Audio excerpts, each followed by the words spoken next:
ओम नमः शिवाय मंडळी, आज आपण मिनी समोसा बनवणार आहोत. चला मग तुम्हाला दाखवते मी. सर्वात अगोदर आपण बडीशेप घेतलेले, धने घेतलेले, जिरा घेतलेला आणि ओवा घेतलेला आहे. ते मस्तपैकी भाजून घेतलेलं आहे. आपण थोडं थोडंच घ्यायचं आहे. तुम्ही बघू शकता. नंतर मी कुटून घेतलेलं आहे. इथे आपण मैदा आणि थोडंसं गव्हाचं पीठ टाकलेलं आहे आणि आपण बटाटी अगोदरच उकडून घेतलेली होती. जो आपण कुटलेला मसाला आहे तो आपण रेडी केलेला होता, तो आपल्याला त्याच्यात टाकायचा आहे.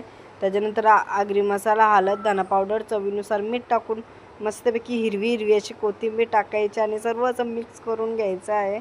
आणि अशी आपल्याला मैद्याची पोळी बनवायची. तुम्ही बघू शकता मी कशी बनवलेली आहे. आणि अशी मी कट करून घेतलेले आणि असे मिनी समोसे, छोटे छोटे समोसे मी बनवलेले आहेत. मस्तपैकी तेलामध्ये सोडायचे आहेत आणि आपलं कलर असं ब्राऊन होईस्तोवर आपल्याला शिजवून घ्यायचे आहेत. आणि आवडल्यास लाईक, शेअर आणि सबस्क्राईब करायला विसरू नका.